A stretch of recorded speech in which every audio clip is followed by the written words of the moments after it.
करणवीर मेहरा। जी हाँ, करणवीर मेहरा के बारे में क्या बात की जाए समझ में नहीं आता है।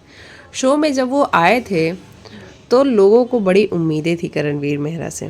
लोगों को ये लगता था कि ये खतरों जीत के आया है लड़का और इसके अंदर दम है। जब करणवीर के वन लाइनर्स आने शुरू हुए तो लोगों को और भी अच्छा लगने लगा और इस तरीके से करणवीर कहीं ना कहीं एक अच्छे वाले कंटेस्टेंट बन के उभरने लगे। लेकिन हुआ क्या बाद में हुआ ये कि करणवीर ने किसी भी मुद्दे पे बात करना ही बंद कर दिया। अविनाश के साथ उनकी स्टार्टिंग में फ़ाइट हुई, उसके बाद से उनकी फ़ाइट किसी के साथ हुई ही नहीं। घर में कोई भी मुद्दा होता है, करणवीर का जो ओपिनियन होता है वो कोने में बैठ के धीरे से होता है। तो अगर आप धीरे से बैठ के कुछ बोल दोगे तो कौन सुन रहा है? कोई तो नहीं सुन रहा है। और अगर हम कैमरे पे बाय द वे अगर बिग बॉस दिखा दें हमें, हम सुन भी लें तो उससे होगा क्या? घर में कोई भी बात तो तब आगे बढ़ेगी ना जब जो सामने कंटेस्टेंट हैं वो सुनेंगे। तो ऐसा हो नहीं रहा है। तो इसी मुद्दे को रोहित शेट्टी आए हैं घर के अंदर, वो और एक और बार उठाने की कोशिश कर रहे हैं। इससे पहले भी सलमान खान ने बात करी है करणवीर मेहरा के बारे में कि करण, आपका जो गेम है वो बैक फुट पे है, आप फ्रंट फुट पे आके खेलिए। अब यही वाली बात एक बार फिर से रोहित शेट्टी कहते हैं कि तुम कर क्या रहे हो घर के अंदर? तुम्हारा जो ओपिनियन है वो कहीं भी सुनाई नहीं देता है। तुम कहते हो कि जो घर में मुद्दे हो रहे हैं, रजत अविनाश का मुद्दा हुआ, वहाँ पे तुम ये कह रहे हो कि ये लोग कॉन्ट्रैक्ट पढ़ के आए हुए हैं, इनको सही और गलत का पता है, ये कुछ गलत नहीं कर रहे हैं।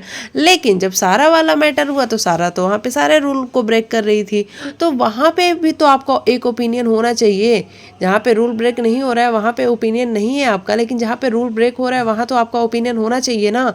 लोगों को सुनाई देना चाहिए ना कि करणवीर मेहरा क्या सोचता है। लेकिन आप तो श्रुतिका को रोकते हुए नजर आ रहे थे। आप तो श्रुतिका से ये कह रहे थे कि तू बैठ यहाँ पे और हम बैठ के तमाशे देखते हैं। जो सारा एक बार अविनाश के ऊपर अटैक कर चुकी है, अपने नाखून मार चुकी है, वो सारा अविनाश के बगल में बैठ के अगर अविनाश से बात कर रही है, क्या पता उसका मूड स्विंग हो और वो दूसरे ही पल अविनाश का मुंह नोच ले। ऐसा हो सकता है ना। तो श्रुतिका वहाँ पे खड़ी थी, लेकिन आप क्या कर रहे थे? आप कह रहे थे कि नहीं नहीं बैठो, ये लोग कॉन्ट्रैक्ट पढ़ के आए हैं, ये कुछ भी ऐसा नहीं करेंगे जो कि कॉन्ट्रैक्ट के अगेंस्ट है। तो आपका जो ओपिनियन है, आपकी जो राय है वो किधर है करणवीर?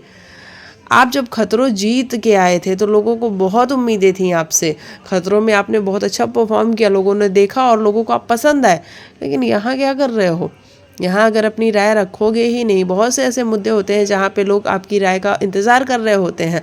बाहर बैठे आपकी जो फैंस हैं वो इंतज़ार कर रहे होते हैं कि करण अब कुछ करेगा, करण अब कुछ करेगा। लेकिन जब करण कुछ करता ही नहीं है तो मेकर्स दिखाएं क्या?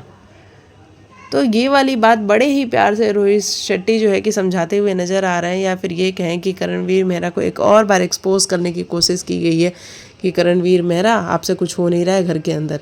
तो पहले आप डिसाइड कर लीजिए कि आप इस घर में क्या करने के लिए हैं। सिर्फ सुबह सुबह 8 बजने से पहले अंडे बना लेते हैं, आप चावल बना लेते हैं, खा लेते हैं, बर्तन धो लेते हैं और बाहर गार्डन में बैठ जाते हैं, वर्कआउट के लिए रेडी हो जाते हैं। सिर्फ यही करने के लिए घर के अंदर आए हैं क्या? या फिर जो बिग बॉस का गेम है उसको खेलने के लिए आए हैं? अगर खाने पीने ही आए हैं तो इससे अच्छा बाहर जाके आप खाइए पीजिए, मस्त रहिए अपनी दुनिया में। लेकिन अगर गेम खेलना चाहते हैं तो गेम में इन्वॉल्व होइए।